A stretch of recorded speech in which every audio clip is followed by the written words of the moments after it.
Welcome back, everybody, to the Grace and Grit podcast. I am your host, Raymond. My co-host with me, the beloved Aurora. Oh, thank you. What episode is this? This is the fifth. Is it the fifth? It's the fifth episode. In my head, I was thinking, I'm like, what? We've five How episodes. many? Not bad. That's really good. Once a week. We're making it work. We're making it work. But Persistence, dedication. dedication. Dedication, grit. Grit God, with grace. I just ran up 22 flights of stairs and 3 people commented on my outfit. They're like, no one with your outfit should run up those stairs, but I know. I should be carried. If there was a burning building, they just gotta someone would just carry you down. Exactly. It's why, you go and work out. Exactly. It's, guys, if you're a guy, you only go work out so you can carry your girl. That's all it is. There's no other reason. Not to defend yourself, just to carry her. I just finished watching Stranger Things, and there's like this moment where like the guy has to literally carry this paralyzed girl. Like, it was great. It was fantastic. Is that what you're like? Is that goals? That is goals. It's goals. But for today, topic of today, sex and intimacy, masculine desire versus feminine desire. Hot topics. Hot topics. I think you were very excited about this topic. Yeah. Yeah. Finally setting the record straight. Right? About what women really want and then what men really want. But 50 Shades. Oh, God. You'll probably bring that up. I should. You'll probably bring that up, Wow. which you should. Yeah. So, honestly, I think I might. I guess we can start off with, really want to start off with this, but the femininity of being desired, masculinity of pursuing, basically the cat and mouse game and the excitement of that, if you want to start off with the feminine side. I think that every female knows that guys first sense their love through what they see physically. I mean, if you even go to the science behind it, I remember I was reading this article where the proportion of like larger chest, broader shoulders. Exactly. Yeah. So having that like traditional Dorito shape is like very desired by the female gaze. But from guys, I think they said the first thing that they noticed about a woman was, other than like genitalia, was what I think was their eyes. In terms of physical sense, I would say. I'm recalling this article that I was reading. For me, I would say it's probably eyes or teeth. But the teeth? Yeah, a smile, I guess you could say. Okay, but what if someone smiles like? There's a lot of girls nowadays that like to they don't show their like, or like the Snapchat half face, where it's they even just show their forehead. It's just like subtle smile. I'm like, come on, show your teeth. There's me like just dying hyena laugh.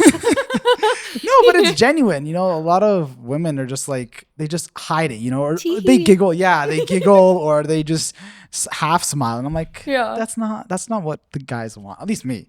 But I would say smile. Soft girl era. Yeah, okay. I guess maybe that's what it is. But it's the sense of this smile. I know a lot of guys, obviously, in terms of the average guy, I would say like waist or like just the hourglass figure. Oh, yeah. That's what I would say probably most guys look at. The portion of the hips, because even if you break it down from like a biological, or actually just take it from caveman era, like larger hips just shows the compatibility for birth. Yeah, she can carry more kids and push that bitch out. Push them out, survive, And I think from a basic level of that, I think as we talked about last episode, male brains are very A plus B equals C. Very much so with the female body. They can be like, oh, A, they can push out a baby. B, they are 7 kids. C, my wife. Yeah, that's. I told you this. Like, I want like 7 or 8 kids, so I got to find a girl with like big. No longer 12. Big hips. I don't think she can push out, and I don't want to marry 2 wives. I prefer just one. So. I love your loyalty and your dedication. I try my best. I'm very adaptable. I adapt to the situation. So we'll see. We'll see who I come to, and we'll see if she says yes to 7 kids. Hot topic. I know, right? What if she can't have kids? You want to talk about it here? You want to talk about? No, I'll say it. I would have to know at the beginning, though. Like, obviously, for like 3 years down, we get married, and she's like, "I can't have." I'm not gonna leave her and be like, "Sorry." Then it's like you would just have to adapt, and if I love her, Exactly. then you adapt the situation. Whether it's what's that thing where like you surrogate? You get a surrogate. Would you surrogate or adoption or? I'd probably go for surrogate first. If I don't mind adopting. Yeah. But I would go surrogate first. There is like a time. I still kind of feel like this though, but there is a time in between high school, like graduating high school and university, where I really wanted to be like those emergency families where, when you have to take care of children who are in like emergency situations. Yeah. And so I really want to do that. I still want to do that. I think I would really much enjoy it. Interesting. Yeah. Is there like reason why, or just you just? I've always loved taking care of kids and like the leadership that it involves. I mean, like I've always been like a leader with your brothers as well. Yeah. Oh my gosh, my brothers. Those doofuses that you saw on call the other day. And I'm like, I'm gonna have to call you back. Yeah. Boys. It's so funny. You're just yelling at them and everyone's just yelling. I'm like, yelling is a normal state. Okay, but it's yelling with like humor. Yeah. She's not like yelling at them to like fuck off, but she's just like more yet. So like not yet. Wait until they get older. But it's just more so the sense of she's just yelling in like a humor way. You're kind of going back and forth with them. Last podcast. Oh, I don't yell in my relationships. Family. That's not yelling. No. It's different when it's a significant other or if it's a sibling. Trust me. It's a sibling. They're just. It's just hard, man. Especially when they don't listen to you and you try to lead them a certain way. Oh, I have the worst age ranges for males. My brother Gabriel, 15. Yeah. Christian. I don't know if I should be saying this online. Yeah. I don't think they're going to search a certain person in a certain city. They're in an age where they're quite difficult. You can just say their age difference. So 15, the other one is... Doesn't matter. Their voices are just like going everywhere. You know my favorite thing though?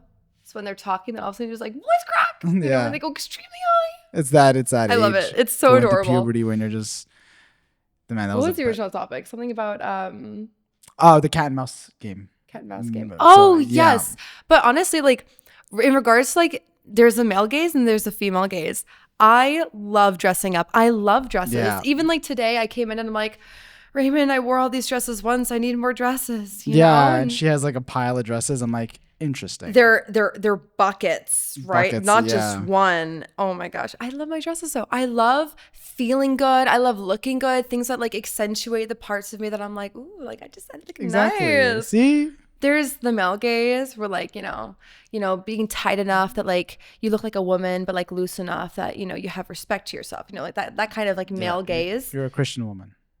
Yes. Yeah. Yes. Yeah. And then there's, like, the female gaze of, like, dressing to feel and look beautiful and, like, the accentuating what you, like, desire about yourself. I think that is so beautiful. And have you seen the pictures side by side of, like, male gaze dressing versus female gaze dressing? Yeah. I think I know what you're talking about. Yeah. Female gaze. Mwah. Yeah. Gorgeous. Dress for yourself, honey. And it is, like, a 10 out of 10. Yeah. And I think for guys and girls, it's very different. Like, dressing up as a guy is very easy.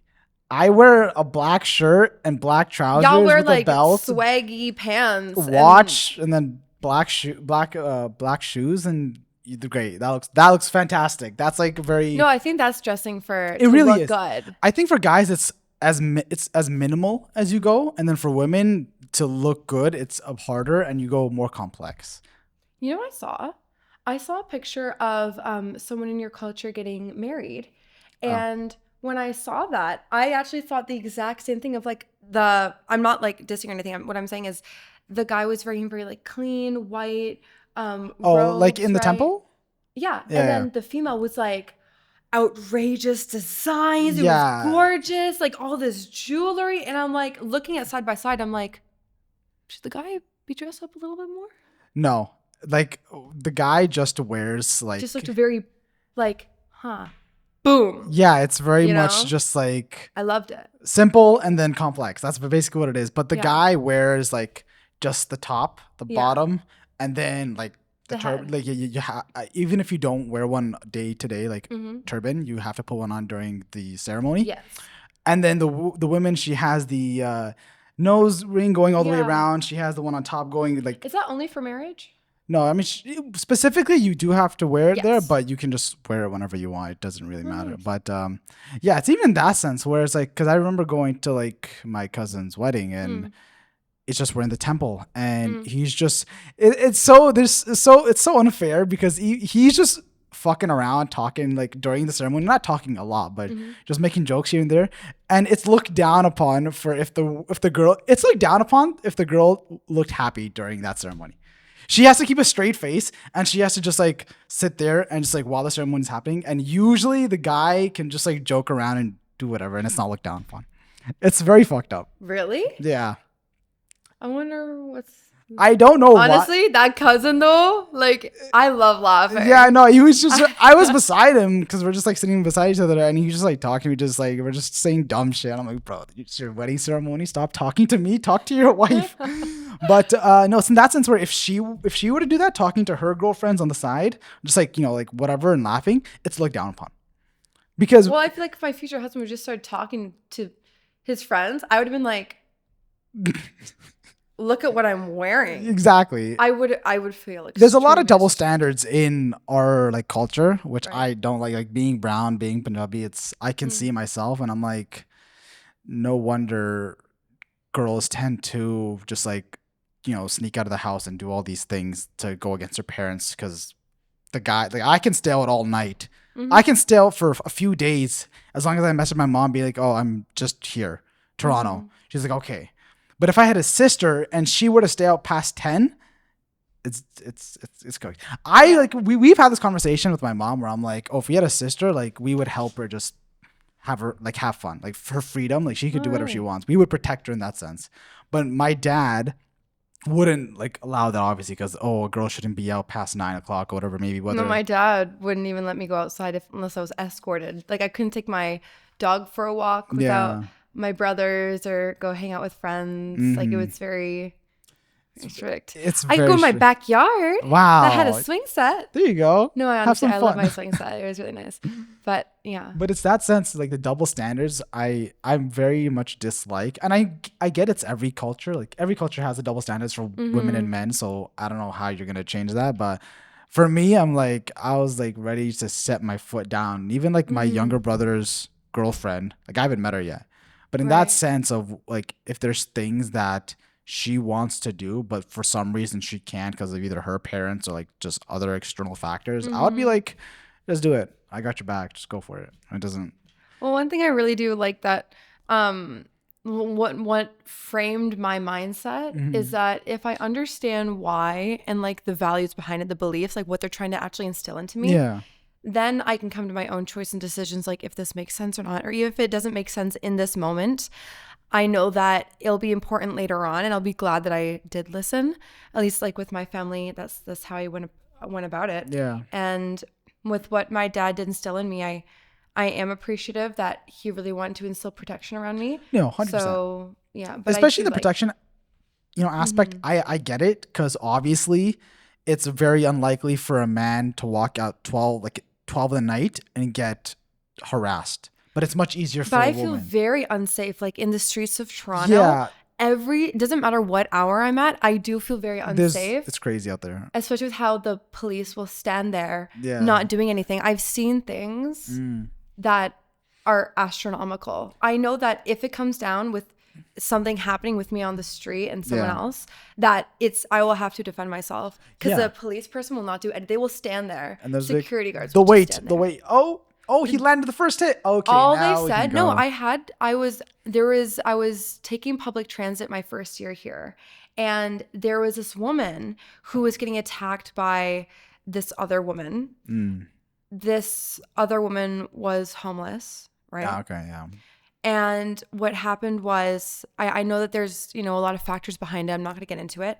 But she was actually on top of her and like ripping her hair out. And the security guard was just saying, separate. And this woman's going, get her off of me. Yeah. And he's not doing anything. And I felt so powerless. As the first experience that has stuck in my mind. Yeah. Where I'm like, if this happens, Toronto TTC, I will have to defend myself. That's why I come around with keys, all my keys that I wear. It sucks though, because even for all the guys on that bus, it's even if they if I was there, I couldn't just hit the girl to get her away because that's hitting a woman. No and then one I'm looked did down anything. upon. No one did anything. Exactly. And then it just depends on who's there. But even if I was there, I could try and grab her and pull her off, but I can't physically go and knock her out because then it's looked down upon that I'm hitting women. So I'm like, okay, I guess I can try. But it's that sense of even if I had a girlfriend and she's like, oh, I'm going out with my other girlfriends. We're going to be out till 3 a.m. I'm not going to stop her if she wants to do it. I'm going to let her know that it's dangerous. Be safe. At least have an Uber, and or I'll get you an Uber and do all these things. Just don't be out walking. It's not about I'm trying to control you. It's about there's people out there that will assault you. It's very true. Like they don't. I'm not even necessarily saying that they have to be homeless. Like Toronto has an extremely large homeless population where every corner you go on, I saw 2 in the span of 8 minutes of being on the same block. I saw 2 on the span of parking my car and then just walking into the building. And the thing is, like, we're downtown. Yeah. Like that, they're just things that the government could be doing better. But they don't. Calling it out. I'm actually calling it out. There's a bunch of stuff where I just see like the mayor, like what's her name, Olivia Chow, and I'm like, how is this helping anyone? I saw this advertisement on like recently, and it said it was during Christmas, and they're like 15,000 people are going to be homeless this Christmas. What are you going to do about it? And the thing is, I know that, I donate, I give, I do as much as I can, but I stopped feeling so sad about it because this is not my problem. This is not our problem. This is the government who has not devoted the correct resources, who has not decided to take this on. This is not my problem. This is on the government. The government has made 15,000 people homeless this Christmas, and that is a shame. Even then, I think the numbers are wrong. It's probably higher. They probably haven't counted everyone. I count on these blogs. Yeah, I'm like, how many blogs do we have in Toronto? Just round it up, 15,000. I feel so bad that it is like this. It sucks. And again, we can't do anything about it. I saw a post where it's like we're doing as much as we can. We're doing as much as we can, and I saw a post where it said like we should turn abandoned buildings into homeless shelters, or like the government should, obviously. And I'm like, that's a great idea because, I've seen a couple abandoned buildings around this area, and if they renovated, put in like $100,000 to each building, you could make, even if it's small, a shelter for people, or like serving food, hot meals, and all this stuff. And I'm like. There's many things that I know, like even being on Reddit, because I like to see what the people are saying. I'm like, is this just me? And even when I talk about the safety on the TTC system, even running the TTC system is astronomical. Like, yes, I just put a new line, but it's slower than a guy running the new line. Did you know that? I did not. A guy ran the entire TTC line and got there 18 minutes faster. Yeah, I saw that he ran. Astronomical. It was pretty funny, and that is funny in the height of winter. Yeah, crazy. They should make it more like supportive or like sex and intimacy. No, what's wrong with Toronto? Yeah, I think we're just going on a tangent. Fix your province. Let's fix the city. Okay, so moving on from the whole Toronto tangent, masculine dominance and female surrender, healthy version and the toxic version. Wow. Okay, so as a Christian, as a Catholic, right? I have values on this that are biblical, and then I have, myself separated as that as well. I feel like surrendering is the most powerful thing a woman can do because it's not just blindly following, right? Yeah. What it takes is it takes safety. It takes that consistency of knowing that you're going to handle it. I know I was reading this Bible dissection part where this typically guys are supposed to lead the household, right? And lead the woman, right? That's what it said in the Bible. But when we were reading the dissection of, the translations, I'm going to skip to the good part where what it means to lead the woman does not mean to pressure her, to put things on her. It means to guide her, right? This is the path that, this is a really good healthy path. You can choose to go on it, but it's more of a guidance type of thing. And I think that's so much more stronger because when you give people the autonomy and the ability to choose their own results, their outcome, people will follow you better. Yeah.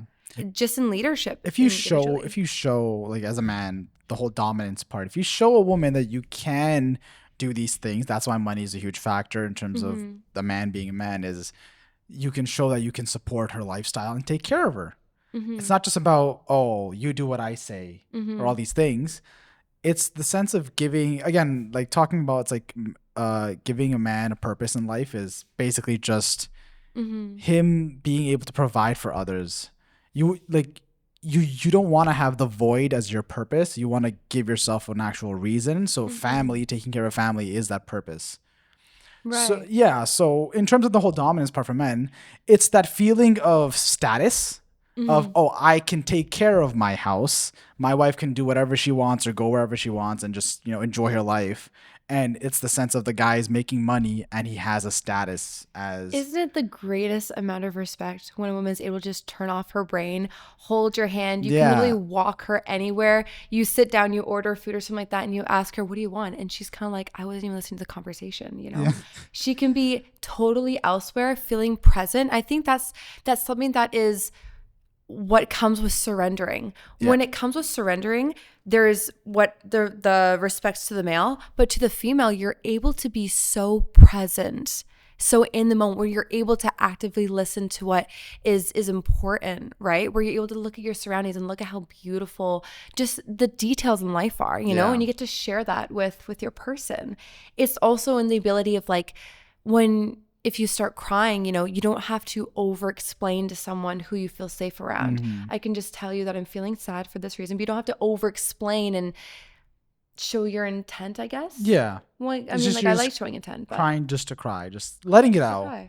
And because she trusts that much to just explain. I know you've talked about that. Like, we've talked about it before. And then just like, other girls have also talked about it, just shutting your brain off and just like doing whatever. It's amazing. It's pretty interesting to just see, because even when I'm with my mom and I'm driving, she's not listening to anything I'm saying. I'm like, okay. And then she'll go like, again, like, oh, look, it's sunny outside. I'm like, look at the hawk. Yeah, look at the bird. I'm like, great, mom. And then we go to a restaurant, and then I already know what she wants, but then just ordering it and then just paying for it. And then she's like, okay, she's leaving to the car. And I'm like, okay, just pay, tap, and all these things. I'm like, okay, like, it's fun, you know. I like it. It's very it gives you that feeling of dominance, where you can like, I'm taking care of my mom, and we're going out and we're doing this, and she doesn't have to do anything. And I would assume it's the same way when you have a girlfriend, and you're just doing that with her. But I think like there is a very big divide between knowing if it's toxic or if it's healthy. Oh, yeah, 100%. So for example, I was in the situation where this guy was very easily able to turn off my brain. I'm just smiling because I know the situation. I know.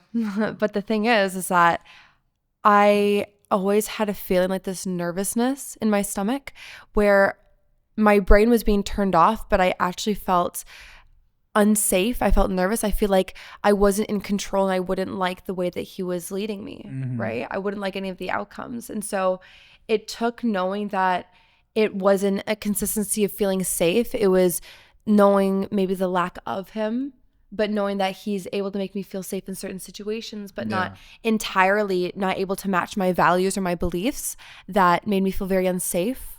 And even though he was able to turn my brain off, which was just a double danger to me, which is why I had to end things. Yeah, I remember us talking about it, and I was like, because I came to the conclusion, it's like, you don't like having your brain turned off. You're a businesswoman, so you realistically don't like having your brain turned off. So I do like having my brain turned off. I very much do. I was gonna name drop. Just depends on the person. It depends on the T. Yeah. T. Like the letter T? Yeah. I would feel comfortable turning my brain off with him. And you have as well. Like, I'm pretty sure. I haven't gotten to that point yet. I'm just like waiting. I think he has to like step into like that more like just this. Like, when he starts to lead, it feels like I can. Yeah. But he's also very much in this present moment too. So. Yeah. He's I feel like just a little bit for me to too completely feminine. Turn my brain off, yeah. you know, or even like to completely turn my brain off, I need to know that you're going to handle it. Yeah. You know, no matter the situation. No matter the situation, like you're going to handle it. You're going to be on business. And that's why like when we're at home, I want each other to feel comfortable and safe to be present with each other. Yeah. So that means that you can be, you know, a little less and, you know, just feel more present. But when we're outside and it's unsafe, winking to my previous conversation, one of us definitely needs to be step up. Exactly. That's fair. And if one person can't handle it the way, you know, that it should be handled, then I will keep my brain on. It's not even like a choice. That's the thing too. Like these things just happen. You can allow yourself like, oh, today I want to turn off my brain. I mean, I think that's maybe why some people turn to wine or, you know, because they want to like relax. But I think having that ultimate experience of like letting your brain go is without any of the substances, being able to be in that man's presence and you literally like you become Dumb and Dumber. It's fantastic. and you're able to be so present. Yeah. It's the best. It's good. I think the fact that that's the difference between toxic and healthy. Yeah. That's how I feel it. Yeah. I wanted to ask this, because you're very religious. How does religion factor into your like life of intimacy? Just like basic. Yeah. I'm like, how because for me, I'll give like, I'm not like, well, I'm religious, but I'm more spiritual than religious. I'll say that. So for me, it's, I've only like, I've told you this and I don't mind saying that. I lost my virginity when I was 16. And then after that, I haven't really had experience with another woman because one, not that I don't trust random women, but that's what it is. I don't trust random women. But it's the sense of I wanna be intimate with someone that I know and I care for, not so much just a one-time fling or I don't know the person at all, or like we met a friend through friend and we're both not willing to give it 100% and be in a relationship. I want to basically just be intimate with someone I'm in a relationship with, because if I'm in a relationship with them, that means I know I'm gonna marry them, and then it leads to then I can trust them like 100%. But for me, it's like if I can't trust them 100%, I don't want to be intimate with them. You know what? We see things the exact same way. Yeah. Our packages are just formatted a little bit different. Probably. Until I see a ring on this finger. Until you're in that church. She's sustaining herself. That's good. I feel the same way where I don't want to be giving myself away. I feel like it's a very intimate part of me. I feel like that is... Did your laptop just No, it's good. Okay. Yeah. I'm like, what just happened? No, but honestly, I don't think it should be a tough subject. I think what my religion says in the Bible, it says it very clearly, but I think it's knowing about the values that it instills in yourself, about how I feel it is the closest to your soul. Yeah. That you will ever feel with another person. You're literally sharing that with someone. And I don't want to share that with anyone else unless it's with that one person. Exactly. Whom it's a spiritual exchange, you know. It's very much as much as it's physical, it's spiritual as well. Exactly. So well, honestly, it's more spiritual than physical, and I feel like what I've been seeing or what I've been like hearing from people is that they're going just towards the lust of the physical, and that's not what it should be entirely. I feel like you have to be in this relaxed sort of state of fully trusting that person to be able to do that. And I think we both also have trust issues. Well, yeah, there's that too. Yeah, that plays a factor. We're working on it. I'm okay with having trust issues. I prefer just trusting people less, having a small group of people that I trust, you know. I don't like having like a big once I determine like you're my friend, I will go to the ends of the earth for that person, but one strike, they're out. No, I think that's how it is. Like, people always have a big group, and I'm like, I don't think I could do that. I don't think having like 14 people in even though I have a big group doesn't mean that everyone. But you have like separate groups. No, like I would say that's fine. Like I think everybody has like separate groups that they talk to for different reasons. There's acquaintances, there's business partners, there's sometimes you mix it a little bit. And it's that sense of it's like a fruit salad. It's like different fruits. Exactly, you put some honey, whatever it may be. I want a fruit salad now. Exactly. That nice coffee. But it was in that sense where I just wanted to add this on. For men, obviously they want a woman who doesn't have that experience, like that much experience. And women want a guy with more experience, I'd say. Like they want to, like when they're being intimate. Well, I think what you're saying there is that like the general population is that they want to feel pleasured. Yeah. I feel like I guess so. I feel like, hot topic. I'm just thinking about this now. Do you think that... No, never mind. Oh, you don't ask it? No, because I don't agree with it. Okay.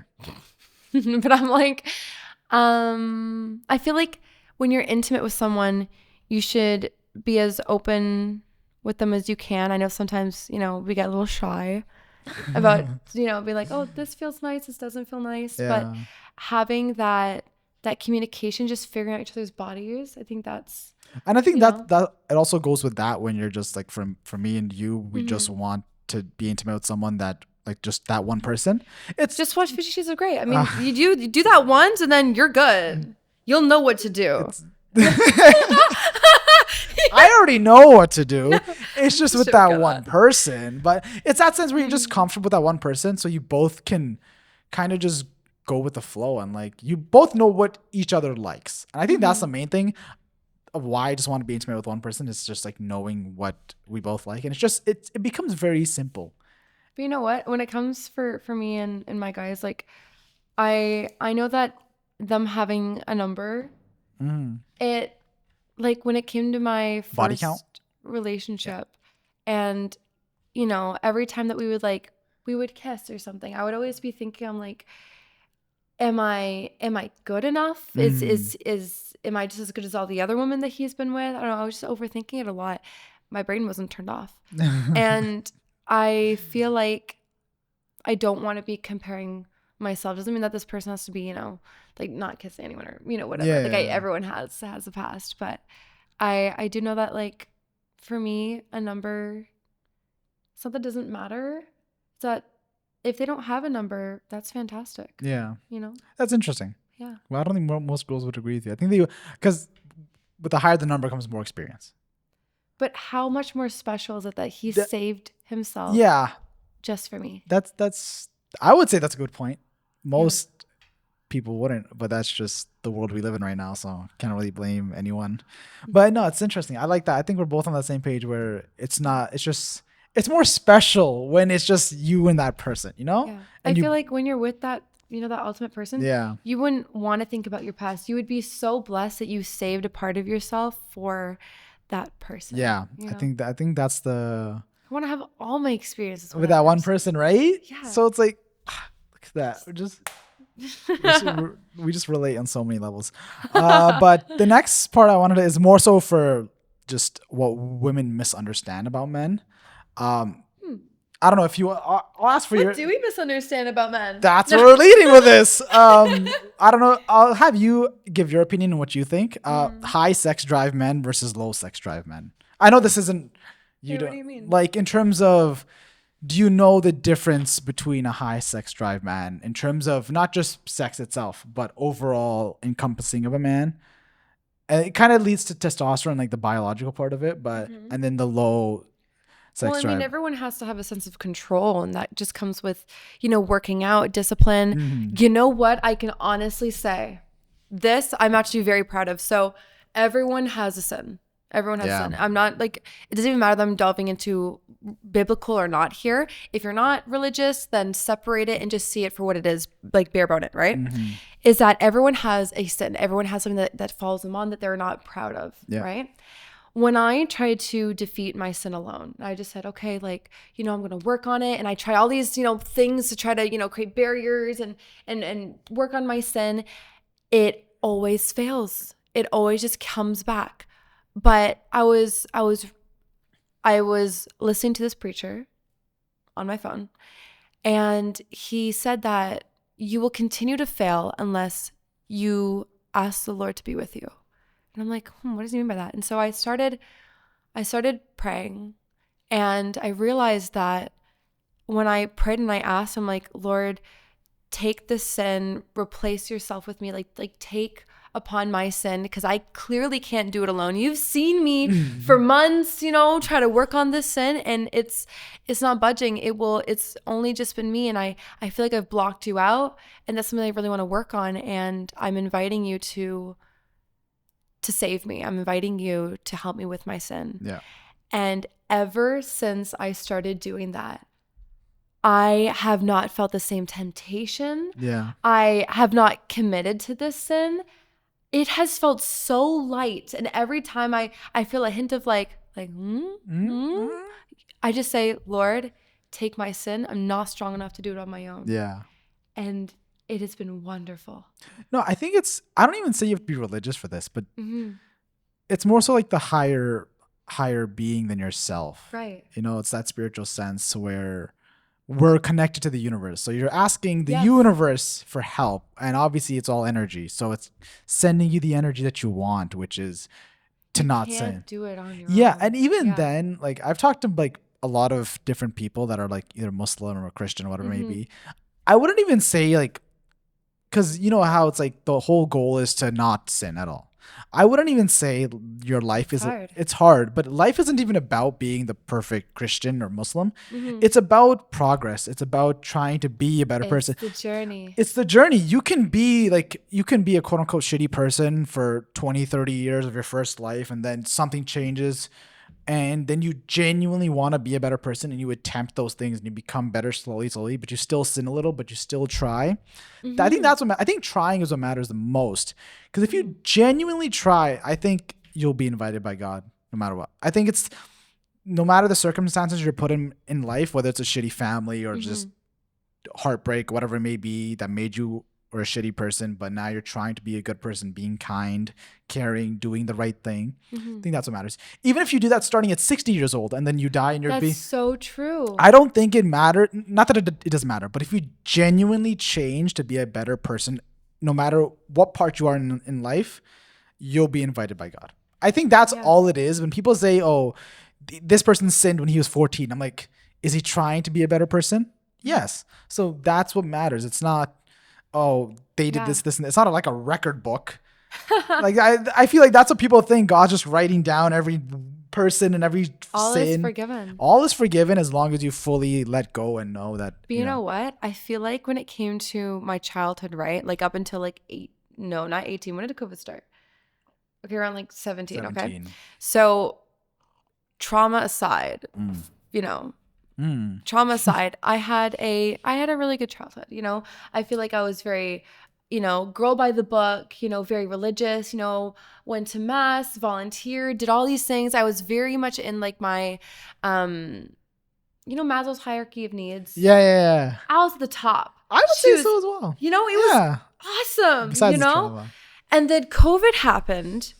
And I feel like that's where my trial and tribulation really started, because ever since then, life has not been clear cut. It has not been A plus B equals C, which is different when you're growing up in a school system that tells you A plus B equals C. It does equal C, yeah. And they put this all map ahead of you, and you realize that life is so complicated when you get out there. Yeah. And I feel COVID started. It forced me to and pushed me to get right out there. Instead of me saying, oh, like when I graduate, I'm immediately moving over to New York City and you'll never see me again, which was the plan. And then COVID happened and, changed everything. Everything that I foresaw did not come into fruition. If anything, it turned out even better. Yeah. I never saw me doing businesses before. Yes, I was very entrepreneurial growing up, but I didn't even know what business was. I'm not even kidding. I remember the day I chose business, and I was in a university room, and I took 2 other business courses, and I got straight 100s in them, and I was like, I don't even know what the hell I'm doing. Like this is leadership. This is easy. Leading people is easy. And then I searched up, I defined business into Google, and I'm like, if there had to be a personality for me into a course subject, it would be business. I'm like, wow. How the hell did I even get to work? I can see that. I think that kind of encompasses, I think I've said this before, but it encompasses who you are. Hey, you're dating a business. 2 businesses. One is your partner, and then the other is the other business. My partner? Like I'm single. Example. I'm recently, no. It's okay. 2026, right? That's when I'm going to find the love of my life. She's going to find the love of her life in 2026, guys. I'm so excited. I'm excited for you. I am so excited. Like, this is like the shaking type of like, I was with Heba and I was pacing back and forth as I do. And I'm like, okay, if I say a goal out loud and if I don't feel it, I'm like, no, it's not the right, So I'm going back and forth. I'm like, okay, start a new business, do this, and then all of a sudden I said, I'm going to find the love of my life in 2026. And I look at Heba and I'm like, Heba, I'm going to find the love of my life in 2026. That's a sign. That's a sign. But no, it was, I think that's one of your goals, or like not goals, like it's going to find me. Find you. Yeah. Which is good. I think we both, I'll probably be in a speakeasy. Or like somewhere just like an event. Yes. But I won't be in Canada. Oh my gosh. During summer. Let's get out of here. Florida. Dubai. Oh. Dubai is the place to go. But it was in that sense where I'm glad that we came up with I created my vision board, but like things that we want this year. Yeah. And that we're working towards them. I've accomplished one already. Did you know we didn't get accepted to the conference at first? And I was like, oh, I guess, I'm going to have to find another conference because I had that on my list. And then all of a sudden, we had a dropout. We're going to accept you. And I'm like, nice. Look at that. You got accepted. That's all that matters, just energy-wise. But it's a last-minute thing. Yeah. No, I'm glad, though. Did you figure out the monitor thing? Okay. Well, you have a couple more weeks. I got 2 weeks. It's okay. This is kind of the last thing on it, but I want to say more so why men connect through sex and women connect emotionally. Like why men connect in the physical sense and then why women connect on the emotional aspect. So men are more obviously physical. And, yeah. Because for a guy, you know how it's always like after the first date. Well, I'll come up with a female perspective on this. Yeah. Like for our own emotions, that like if I see you physically, right? Like if I see any guy, it will not be enough to know that I'm safe because they might be crazy the predator, you know? And so it's not just enough for me to feel physically safe to know that, you have my outside surroundings. It's much more than that because as complex creatures as we are, physically safe, knowing that you can handle if another guy comes at me, it's, financially safe to know that, I can start providing for my kids. And eventually if a female wants to start up a business or, something else, I mean, I already have my own business, so I do have You're good. But having that security for my family and for my future, that's beautiful. Yeah. But then there's emotionally of having that, being able to let go of my brain. Oh, I know. Oh, wow. Okay. Being able to let go of my brain because the best feeling is being able to have your brain turned off. I didn't even know that was a thing. I didn't even know I could have my brain turned off. I saw that a lot on social media where women are just like... I never saw that on social media. They're with their man and then in public and they're just walking around and then like the man is just holding her head and just like this way because she's just on her phone or doing whatever. And I'm like, that's so cute. It's so like, it's just so random, but it's so cute. And then they sit down at a restaurant and then order and then she's just eating. And then she goes to the bathroom to do her makeup and then he pays and then they go. And I'm like, that's great. I didn't know that was like, I just experienced it. Yeah. I remember going to Heba and I'm like, Heba, I can't think around this person. Like she becomes dumber and dumber. Like my IQ just drops, Yeah. And I'm like, you get me in a business meeting room and I am so capable. But you put me around this guy. Oh my goodness, bro. And I think that is a crazy feeling. It is one of my favorite feelings. Yeah. But even then, emotionally, like I haven't been married. We know this, I mean, I only want to be married once. And I would like to die first so I don't have to, deal with doing any of this shit again. So what I do with this shit if I do this shit again, I know. I don't like the term. I can't be a widow. I will die first. Thank you. So not do this again. She's like, I got to find another guy. I have like 10 years left and I got to find another guy. What is this? No, so the way I at least see love is even if you're like 50, 70 years in the line and you wake up, you don't feel like that nervousness, like that connection, that same pull, you still wake up and you choose to love that person because you can have a conversation with that person because that person, has built a family with you. You guys have been through so much together. You trust that person, right? So being able to still emotionally connect with that person or still, because emotions are also built from memories as well. You make memories with these emotions. You think on memories and you get these emotions. I hate that. I hate it so much. You're looking at it from the other point of view. I hate it so much that my emotions are brought up and I just go on with your point. I think you should just hide the photos instead of... I deleted them. Okay. It's not even that. The thing is, I've always let things off with a really positive note with any enemy relationship. It doesn't even have to be like a partner of mine. I don't even see it as like a bad thing, like her as a bad person, whatever. I'm just like, you tried it out, it didn't work. It didn't work, and then it left me traumatized. It doesn't even matter the reasons. The point is that if I am your friend, if I chose you to be my friend, if I chose you to be my partner, then that means I see potential in you. That doesn't mean that potential just stops. it means that, I see something in you. Yeah. And I mean, kind of what I was going on is like, you know how like most, I would say, at least from what I see on social media, most women tend to get ghosted and then have that kind of I've never been ghosted. All right, not you. I said most women on social media. All right, you're the. I don't know. I'm not most women. You're a special case. But it's that sense because, like, again, for the guy, it's just physical, and. Is it just physical? At the beginning, I would say so. I don't know. How long do you think that like lasts for like the physical until they start diving in? Because also, I do see from my friends. Yeah. The guys will just be like full physical up front, and if they allow themselves to just be physical, then the emotional part will never kick in. I think it's what has to happen for that emotional part. It's a defense mechanism, so you don't get yourself hurt at first. I would say I didn't follow that route, and I got hurt, so clearly I did something wrong. No, but so I'm in the wrong. I'm in the wrong. I'm in the wrong. But it's a defense mechanism because at least there's that's one way to look at it, where it's like, so I don't get emotionally hurt. So do you think guys feel deeper than females? Yeah, 100%. I can guarantee you, just from how I felt, at least some men. I'd say most men. I'd say people that are men, not boys, but like men, I would say feel deeper, and that's why they try to safeguard themselves even more than usual by kind of not being as emotional, but leading back to stoicism, and you just don't want to go through all that. Once was enough, Once was enough. Doesn't have to happen again. Never again. I think I am forever alone. Forever indebted to God, and that's about it. No woman.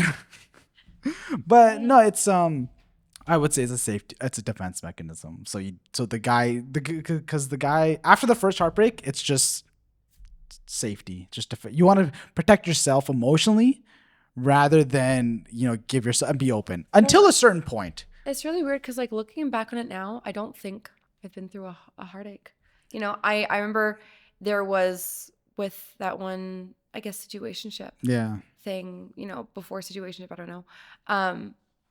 When I ended it, I just wish that he was the one to end it, not me on this one, because I couldn't bloody think. Yeah. And honestly, the best decision I ever made was ending it because I knew it would have happened. And I'm really glad that I did that, even though it was really hard. And I, just thought of him for a while. Thought of like, can another guy ever make me not think again? I don't know. Probably. You'll find someone. I haven't found them yet. So you're young. A little anxious. We're young. We're like, whew. But yeah, no, it's the sense of wherefore art thou, Romeo? Where art thou? Oh my gosh.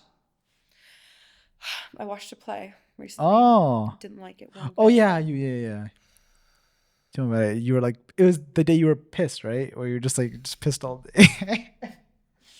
I won't bring it up. I love musicals. The reason why okay, I'm going off topic. It's okay. Just continue. Yeah, continue. But what I was going to say, it's like. Terrible musical. Do you want to shout out the musical? Or like hashtag? I didn't like Romeo and Juliet. Oh yeah, we're not going to say why. Yeah, I know. We're not going to say why. Yeah. Not the Romeo and Juliet from Shakespeare. It's like the other, what the hell is it called? Juliet? I think it's just called Juliet. It has like heart. Yeah. Yeah. Musical. Where was the original work? Where was Romeo? Where was, I feel like if you're going to sing something, you should be singing something not from a shallow lens, but because words are not enough. When you sing something, it's because you're inviting your soul to speak, right? That's what singing is. Singing is like speaking times 7. And these songs that were covers, I love these songs too, but they're not why I go to musicals. I go to musicals for the values and the beliefs that it instills, for that deeper connection. There you go, deeper connection right there. Love and intimacy. I feel love and intimacy with these musicals, not that phone ring. It's okay, go on. And you know what? I just felt like it was so shallow. Yeah. And I didn't feel anything. I was very disappointed. I'm going to go have to watch Phantom of the Opera again. Les Miserables. Like, give me those French ironies. I know they piss me off, but they're, it's so emotionally depth that I can't help but that. You want to see me stop? Like, there's the cry. We get the 1 tear, okay? Everyone's only ever worth 1 tear. But you want to see me cry? You pull up those 2 musicals. Annie, 1999. Peter Pan 2003. I know that's not a musical. It was my favorite movie. It's a good. The OG Peter Pan movie is great. I remember the guy watching. was so hot. But it was that sense of. I was talking about emotional intelligence. It sucks it sucks for a guy to be emotionally intelligent because it's like a double-edged sword because one, you know a lot about you know how to act and react, and you're not an idiot, and how to emotionally treat a woman. Like, that's one sense. I'm speaking from experience. The other sense is you get hurt even more. I don't know if you're. I'm confused. I was talking about emotional intelligence. No, and for emotional intelligence with men, we're men that are more. Okay, start by defining emotional intelligence. I would say for a guy, anyways, it's a better. You can take it. It's fine. It's a better understanding of how to react, act emotionally when it comes to that specific one-on-one with a certain girl. Like, maybe you're not in a relationship yet, but you're in that talking stage or whatever it may be, and not ghosting. Yeah. You know, it's that sense. So because I was told this by said girl that, oh, you're like really good in terms of explaining your emotions and how you feel, and all of the, how. I've never seen you in any other emotion, but happy. Just like, yeah. Yeah. What's there to be sad about? You know, right? We've been through enough trauma. I'll still hold you if you start crying. Enough sadness. Life is too happy to be sad. But I saw you shocked once. I felt so bad. When was that? Remember when I had that pool stick? I swear it wasn't me. I would not do that purposefully. I got attacked by you. Felt so bad. I just stood there looking at you like no words could form in my mouth. I'm like, I was like, you were just looking at me too, and I was assaulted. I was like, so this is how it feels. Stabbed through the heart. Honestly. No, but it's in that sense where for a guy to be emotionally intelligent, you risk of being heartbroken like a lot. Like, it hurts more when you're emotionally intelligent because, I think because maybe you just dive too deep into. You'd feel more in control because it also depends if you're the one doing the heartbreaking or getting heartbroken. Mostly guys that aren't emotionally intelligent, they just say, oh, she doesn't want to, have sex. Okay, done. And ghost her. And that's about it. That's what it's normally like. Honestly. Guys that are emotionally intelligent delve deeper into their emotions and want, if they want the relationship, they try to go for it. And then they get ghosted or heartbroken. And then they're dealt with 6 months of trauma. It's fun. It's okay. Okay. Let me separate this. Yes. Okay. So,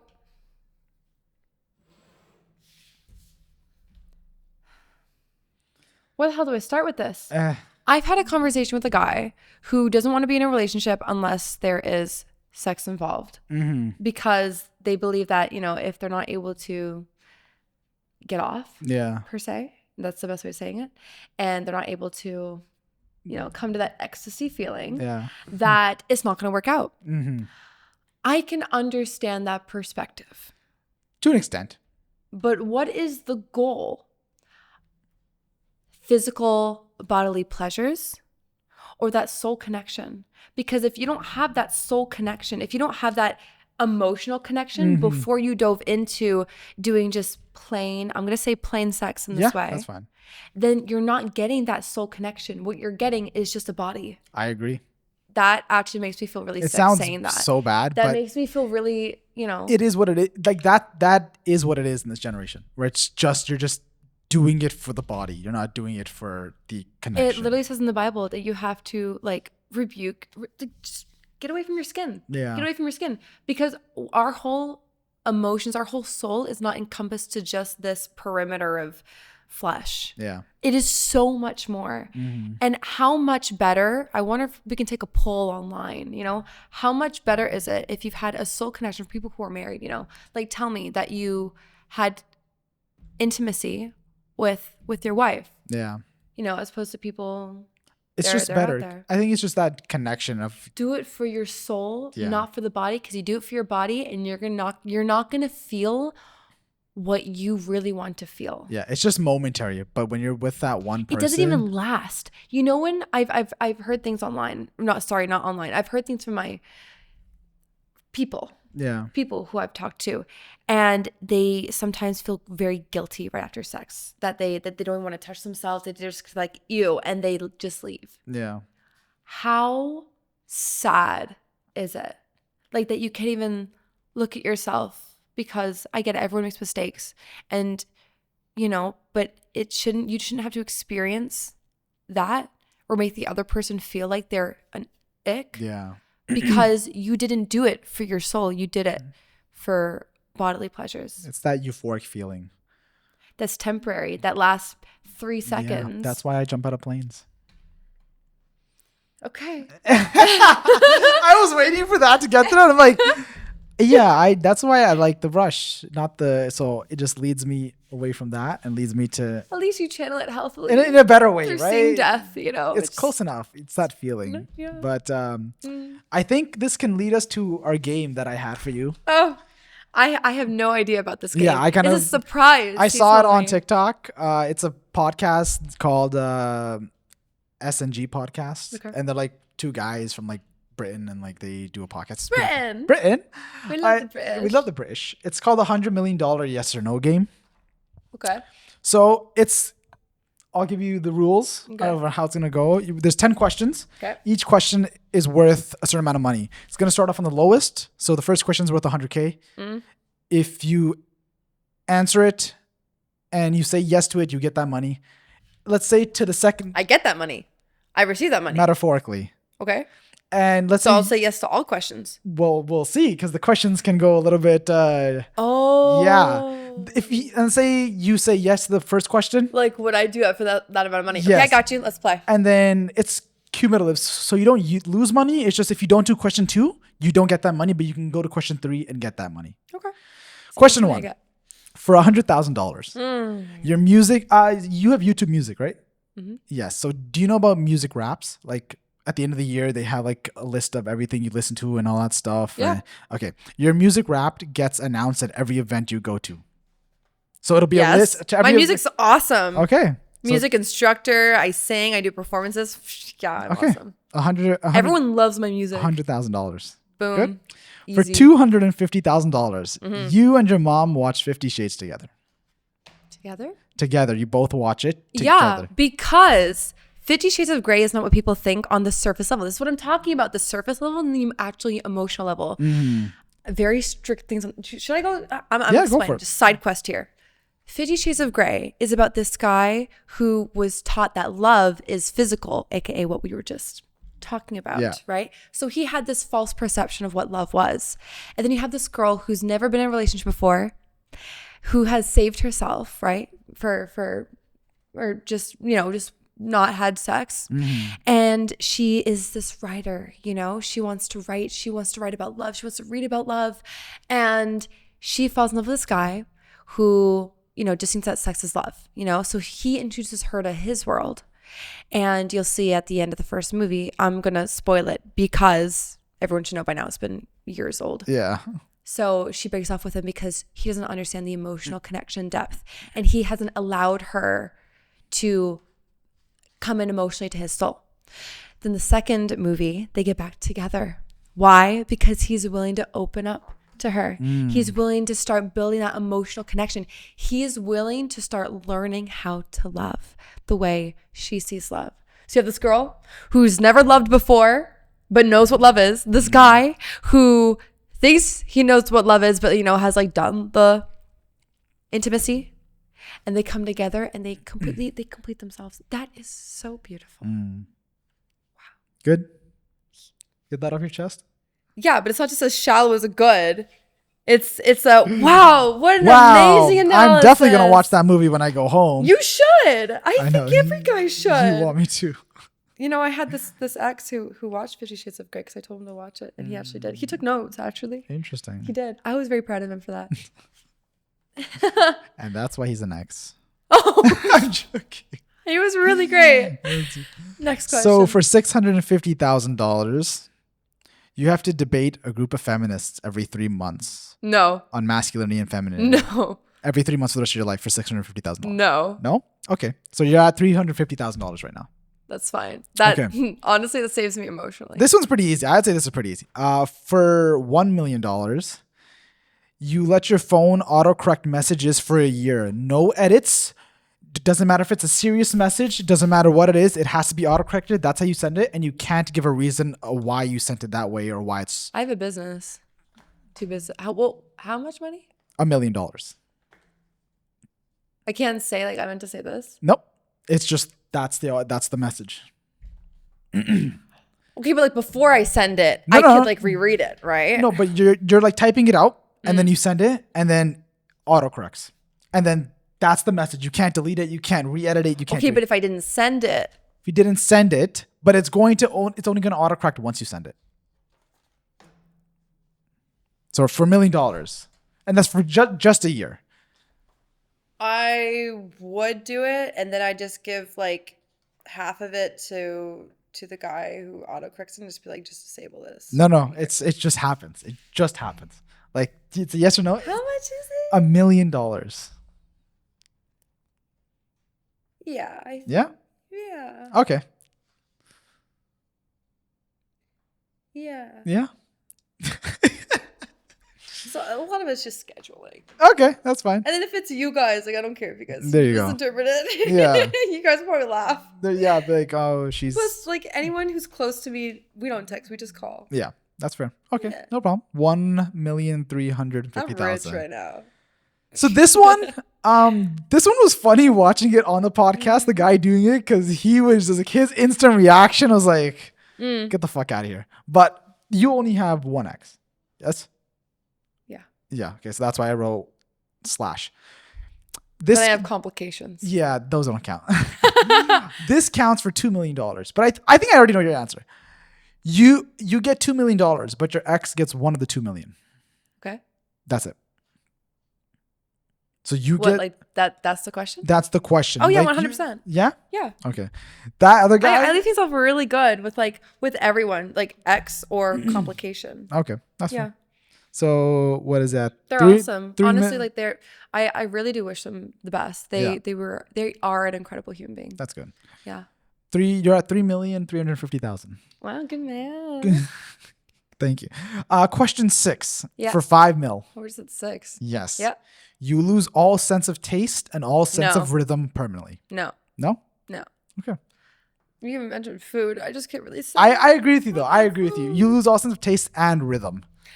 Okay. And as those people who clap off beat and the damn choir or even at concerts, I want to turn around and just be I'm take a music lesson. Okay. I'll educate you right here. Mm-hmm. It's okay. It's okay. I'm peeved. It's okay. Very much am peeved. Oh, doesn't it drive you crazy? It does though. When you're out of beat, it is what it is. So, okay. You're still at 3,350,000. Mm-hmm. For 10 million. Mm-hmm. Every lie you tell is shown above your head for an hour. If you lie 3 times in a day, you lose $1 million. So for how long? Well, I don't lie. I can't remember the last time I lied. For the rest of your life. For the rest of my life? So every lie you tell is shown above your head for an hour. So I don't know. Something simple. There's lying and then there's perception. Then there's the way you format. Lying is not telling the truth. Someone asks you, do you like me? You say yes, but you don't really like them. That's a lie. Why don't just say yes? What do you mean?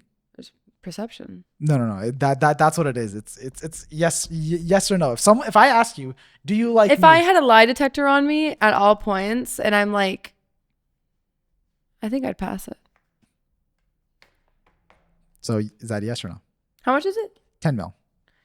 But then I have safety insurance, there's no for the rest of my life. For the rest of your life. I know how and I am. Every time. If it was from up to this year for all of my past, yeah, I'd do it. And it's five. But it's my future. 5 lies in a day and you lose $1 million. Every time. Oh, 5 lies? 5 lies in a day and you lose $1 million. But how much do my net worth? But I don't know. Think about the rest of your life. So it's just, do you want the...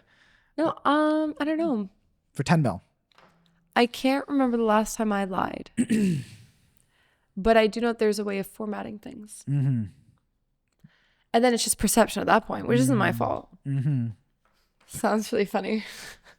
I'm a business owner. What are we supposed to do? I don't know. I'm gonna say no for the safety insurance of my. Okay. Yeah. So you're still at 3,350,000 for $15 million. $15 million. That's fair. For $15 million, you have to come on the podcast. All your friends that you consider friends, are in the audience. You have to rank them from best to worst with all of them in the audience, best being your number one and worst being I can do without this friendship. And I can't do without any of my friendships. But no matter who you put one, no matter who you put at the end, that is considered I can do without this friendship, no matter what. Because I don't. No. Okay. I value all my friends, and that would be the biggest disrespect for them. I would never do that. I would say the same. That would have been my answer. Question 9. You're still at 3,350,000. I could buy a nice house. In this economy, never mind. You could buy a house. I can buy a shoebox. Very.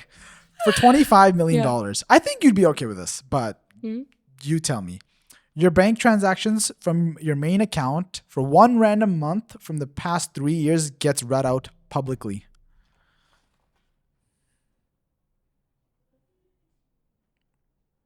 No. Really?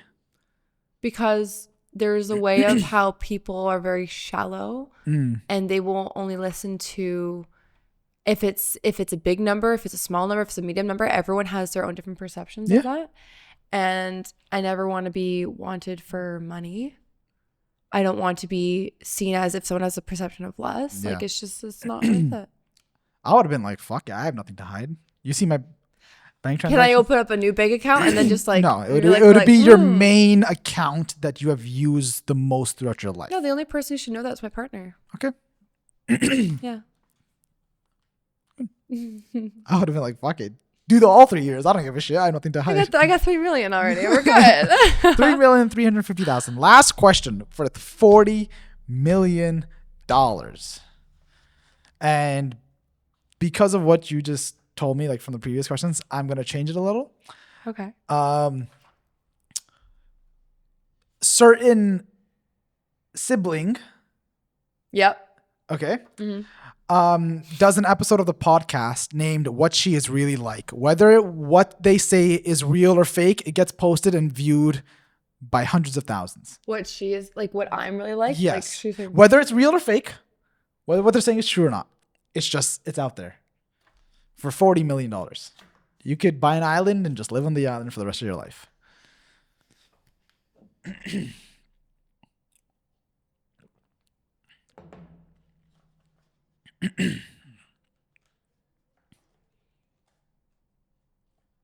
don't know how to format this. I feel like there has to be a reason.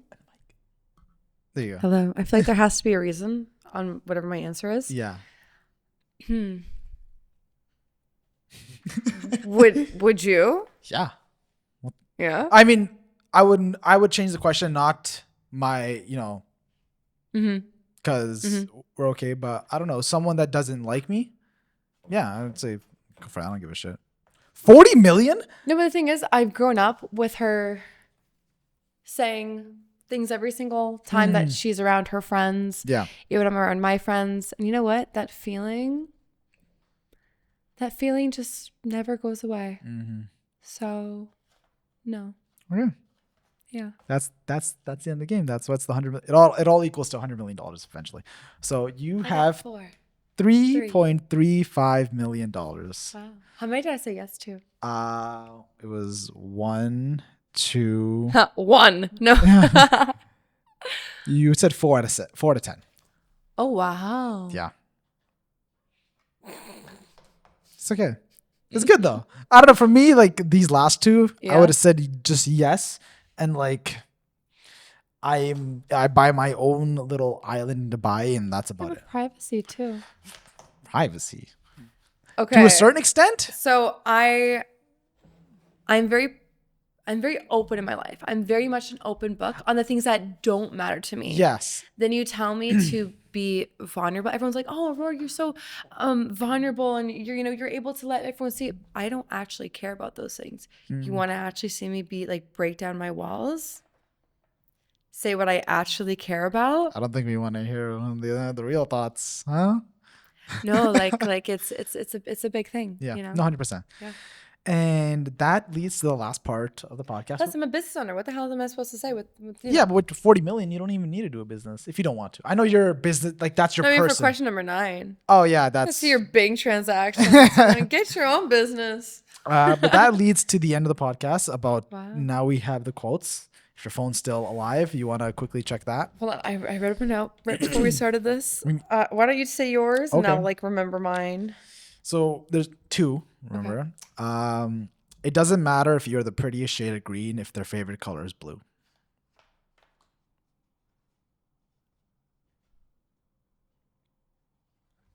Okay. You get like what it's. I feel like there should be more. That's it.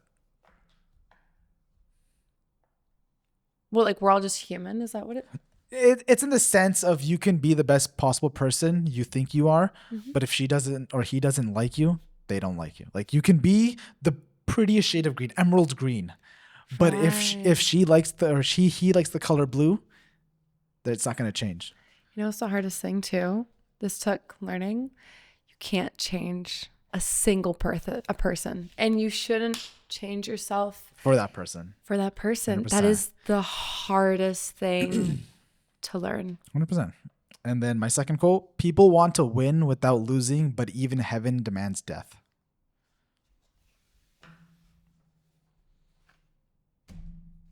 Wow. Right? I like that one. These are my personal quotes. I obviously read this, and I like it. You know, we were watching that horror movie. When we did? Yeah. Yeah. We're watching that horror movie. And also at the end of that horror movie, they started quoting the Bible. The Bible. Yeah. And I got so happy. I turned you guys in the middle of it and I started like repeating it too, because we literally say it in our church after Mass. It's Saint Michael the Archangel, defend us in battle, be our protection against the wickedness and snares of the devil. May God rebuke and we humbly pray, thus repel Satan and all the evil spirits that prowl around the world seeking to ruin souls. Boom. Nice. Quote, inspired by your quote. First quote, inspired by your first quote. Okay. Boom. That'll be all for this episode. Quoting Lord Jesus. Quoting the Bible. Thank you all for watching, and we will see you in the next podcast. Ciao. Bye-bye.